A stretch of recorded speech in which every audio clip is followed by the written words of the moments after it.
All right, so we're going to start off in Journal 35 today with two questions. The first question is that, can you tell if x plus 3 is a factor of this polynomial? In order to figure that out, you need to use synthetic division and figure out if the remainder is 0. So what I'm going to start off here is taking this factor.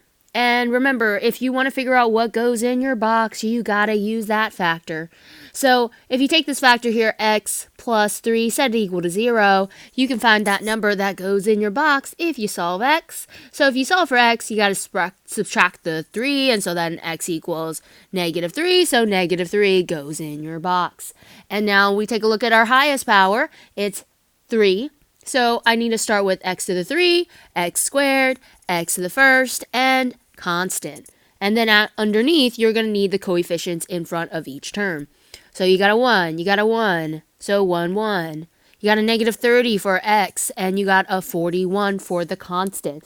So from here, remember, we always bring down that first number.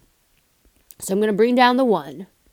And then the numbers behind, the numbers like below the line will get multiplied with the number in the box. So 1 times -3 gives me a -3, and you always want to add the rows together. So 1 plus -3 gives me a -3. -2. I can't think today. 1 plus -3 gives me -2. -2 times -3 gives me a +6. -30 plus 6 gives me -24, I think. Yeah. And then -24 times -3 gives me 72. So if I add these two here, I get 113. And that's a big remainder. Doesn't matter. The remainder is not 0. So in this case, I have to say that x plus 3 is not a factor, because the remainder is not 0. And I would stop right here because I can't factor this, is what we learned yesterday. Now, this one here, we want to talk about how many zeros are in this polynomial. Or in other words, when it's referring to zeros, you want to know how many x's when you solve are you going to solve given this equation. So we figure that out by figuring out the highest power. So the highest power here is 3. So that tells me you're going to have 3 solutions because the highest exponent is 3. So your highest exponent tells you how many x or zeros you're trying to solve. All right. So in this case here, we're going to take a look at why do we use synthetic division to get into what the theme of what we're doing today. All right, so synthetic division helps us specifically to check if a factor is a part of the polynomial. Because you're dividing this factor into the polynomial, you always check the remainder, right? And if the remainder is 0, that means that this evenly divided into the polynomial. So that also helps you break down the polynomial and find all of its factors. So we divide polynomials to find its factors. Factors are important because when you set something equal to 0, you set the factors equal to 0 so you can solve for the x's. Because we're constantly solving for x in this course, right? So in order to, solve for a polynomial, we got to get its factors, set them equal to 0, and solve for x. And that's why synthetic division is important in this case, because it helps us get to our factors. All right, so let's talk about roots, zeros, and solutions, because you've probably heard me talk about one of these 3 at some point in the semester. So roots, zero, solution often get said a lot in Algebra 2 because they're kind of interchangeable. In fact, they all mean the same thing. They're just used in different contexts. And let me just explain first about solutions. Solution we use a lot in math, right? Solutions talking about the answer, but specifically in math, it's oftentimes when you're like solving out a equation or function and you are finding your x, right? Solving for x. So that's what we refer to as solution, is usually whatever your x value or your variable is.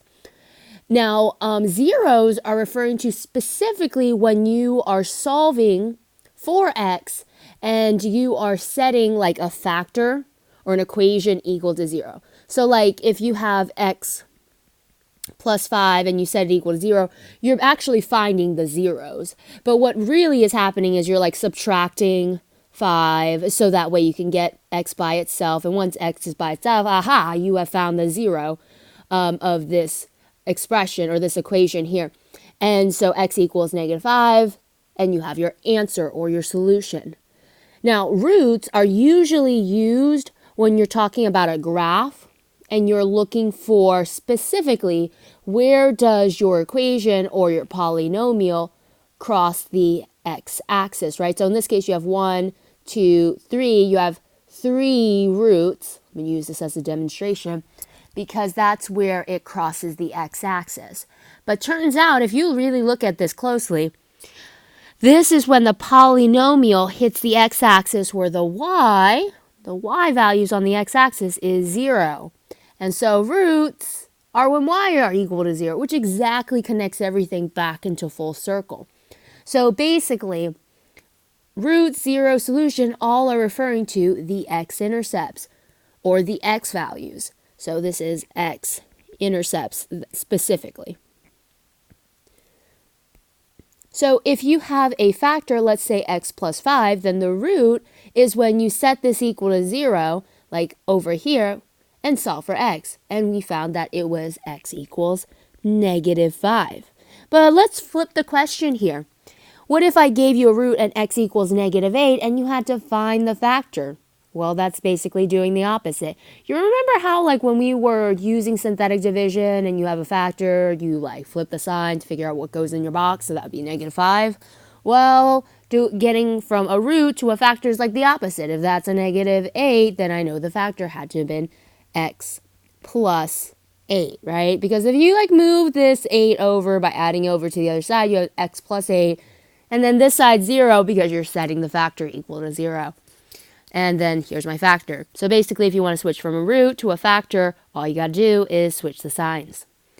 And there we go. This is the end of this journal. So in the next slide here, I'm going to be doing a couple problems from packet 7. So if you want to follow along with me, I'm going to be on page 5, problem number 2, starting off. All right, so this is packet 7, page 5, problem number 2. And so what they want you to do this time is they want you to solve for your polynomial. So first off, I want you guys to keep in mind, well, if this is your polynomial and you're solving it, how many x's should you have in the end? Well, the highest power here is the third power. So that tells me that there are going to be 3 roots or 3 solutions, right? So in this case, what they've done is they've given you a factor, and that's kind of nice because if this is one of the factors for this polynomial, that means all you have to do is set this guy equal to 0 and then solve for x. So like, well, we're going to have to set this equal to 0 anyway because we got to figure out what goes in our box. But when we use synthetic, so if I add 5 to both sides, x equals 5. So here's the thing, because they gave us one of the factors, we know that it could possibly be x equals 5 for one of the roots. So if I were to make my box here, let me do that in green. It looks like 5 goes in my box because that's what, the opposite sign of -5 is to figure out what goes in my box. And then the highest power here is x to the third. X to the third, x squared. I'm going to make my outline. Then underneath, I need the coefficients. And then we always bring down the first number and multiply the numbers in the bottom with the number in the box. So 4 times 5, 20. Then we're going to add, so that gives us 17. 17 times 5 is, 85. And then when I add, that's -15. -15 times 5 is actually, it's -75. So that means my remainder here is 0. And then I have my constant, x, and my x squared. So here's the beauty. I just figured out that this factor does divide into this polynomial evenly, so this is a factor. So that tells me that x equals 5 is one of my solutions. Woohoo! That means that I now only have to find 2 more roots. And the other 2 roots are actually right here but it hasn't been factored. So here's the thing. You now have this equation to work with. It looks like you have a 4x squared plus 17x minus 15. And so you're going to take this equation. Remember, again, we are setting everything equal to 0 to solve and factor. So if I set this side equal to 0 to get ready to factor here, the thing I realize is that this is x squared, and then there's a 4 next to it. And I'm like, well, if I have a number in front of an x squared, what type of factoring is this? I'm like, oh no, we got to use slide and divide. So I got to take this 4, slide it over to 15. So then the x squared comes down, and I have 17x. 4 times 15 gives me negative 60. So if I want to factor this, I got to ask myself, what two numbers multiply to give me 60? And I could sit here a while and think about it. But I think 20 and 3 really work nicely, because 20 minus 3 does give me 17. So I think I can make this work. So let's play with the signs for a moment. I would have x, maybe positive 20, since that's a positive 17, and a minus 3. So 20 times negative 3 does give me negative 60. 20 plus negative 3 gives me positive 17. So this works. But here's the thing. You've slided. You haven't divided. So we need to divide next, and we need to divide by the number that we multiplied. So we're going to divide by 4. And so that tells me I have x plus 5. And then this 4 does not divide with the 3 evenly, so we're going to put it in front of the x. So that'll be 4x minus 3 equals 0. So all we got to do now is set each factor equal to 0 and solve. So hard part's done. All we got to do is get that x by itself. So I got to subtract the 5 over with the first one. So x equals negative 5. And then this one here, I have to add over 3 first, it looks like. And then if I divide by 4, x equals 3 over 4. And so that is the other x value. So let's put this all together and, combine all our x's all together. So x in the beginning, we tested out this factor, and it worked out. It divided evenly. So I'm going to write down that x equals 5. So x does equal 5. X also equals negative 5, we found out, and 3 over 4. So we have 1, 2, 3, 3 solutions here, or 3 roots. So we have found them all. So here is my final answer. All right, so hopefully that made sense. Basically, all you're doing is testing out that factor. If that factor has a remainder of 0, then we know it's a factor. So that can be one of our solutions when we set that factor equal to 0. Anything left over from the division part will give us another equation to solve. So we're going to factor. Once we get the factors, we'll set them equal to 0, find the other x values. So next problem, I'm going to show you guys how to do number 3 on this page, where you're not given a factor, you're given an x value, and we're going to figure out how do you solve. All right, so here I have number 3. And so in this case, we have 1, 2, 3, 4 terms, and this is x to the 3rd power. So I know that, again, this here tells me the number of roots I should have, and again, I have 3 roots that I'm solving for.